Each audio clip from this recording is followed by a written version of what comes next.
Aqui tem uma pergunta que eu até já mandei uma respostinha, um postzinho nosso sobre mamadas noturnas para ela, mas ela faz uma pergunta dentro da pergunta que eu acho que é muito frequente. Então, a dúvida é da Carolina de Castro. Ela fala como fazer o desmame noturno, tá?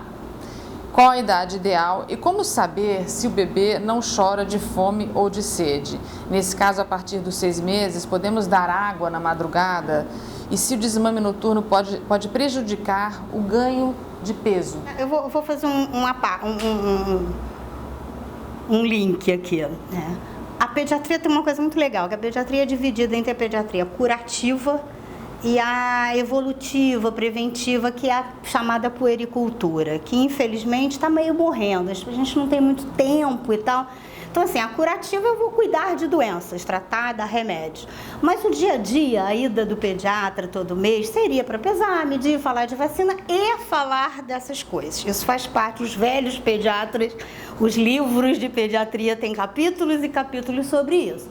Então, assim, a gente deveria estar sabendo que o sono do bebê é um sono imaturo, então que os ciclos do sono, numa criança pequena, até 2, 3 anos, né, várias vezes à noite esse neném passa por um ciclo de quase acordar, onde ele resmunga, faz barulhinho. Está provado que se a gente não mexer, ele é capaz de entrar sozinho numa outra fase de sono profundo sem ajuda.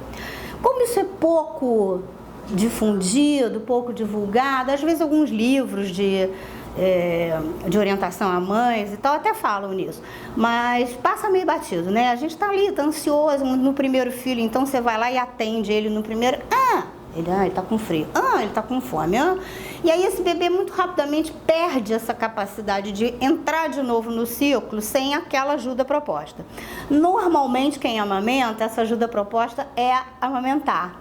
E aí essa amamentação noturna, a partir do 3º mês, quase sempre, ela é mais um hábito do que uma necessidade. É um hábito que esse bebê adquiriu e ele não sabe entrar de novo na fase de sono mais profundo sem aquela ajuda, tá? Tem um monte de trabalho de neurologista sobre isso, tem uns vídeos super bacanas que mostram que isso é verdade, enfim. Mas uma vez que isso já tem acontecido, né, eu já criei essa dependência, vamos dizer assim, é como tirar hábito é sempre difícil, né? Daí vem os livros, os nananenéns mais radicais, que mandam deixar chorar, os menos radicais, que deixam chorar um segundinho e tal. Mas é uma negociação, né? Ela vai ter que negociar com esse bebê uma outra forma de voltar a dormir que não seja mamando. Mas essa fome, quando ela pergunta como ter certeza, né? Porque o hábito da fome acaba virando uma fome. A gente percebe assim, por exemplo, a mãe diz assim, ele dá uma mamadinha e logo adormece. Sei, não é uma fome. Entendeu? Não é uma fome. Esse bebê mama já de dia, vamos dizer, ele mama às vezes com intervalo de 4 horas. Por que de noite ele mamaria de hora em hora? Sei. Estranho, né? Então tem que analisar cada caso, né? Em relação ao peso, se esse neném mama super bem de dia, se o gráfico de crescimento e desenvolvimento dele tá bom, retirar as mamadas noturnas não deveria alterar o peso. A gente foi feito para comer acordado, né? E aí de dia, né? Comer sonolento não é um hábito muito saudável, né?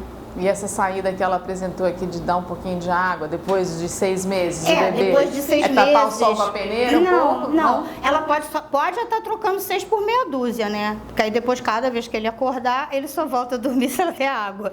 Então, eu acho que assim, uma vez que esteja certificado de que esse bebê tem um peso bacana, o gráfico dele é legal, ele cresce numa boa e tal, se ela decidir que eu não quero mais passar a noite toda amamentando, de novo eu vou entrar em choque com as pessoas que tem uma outra maneira de pensar e que acham que a livre demanda é o tempo todo, né? Mas isso acontece. Mas eu acho que isso é uma negociação entre mãe e filho, como vão existir N outras ao longo da vida. A gente não é só isso, a gente é muito mais. Eu acho que ela pode negociar isso com o filho dela, de alguma forma ensinando a ele a voltar a dormir sem mamar. Se puder ter ajuda do pai, ótimo. ou da avó, ou da babá, alguém que possa ir lá e tentar acalmá-lo. Não é fácil, não é fácil.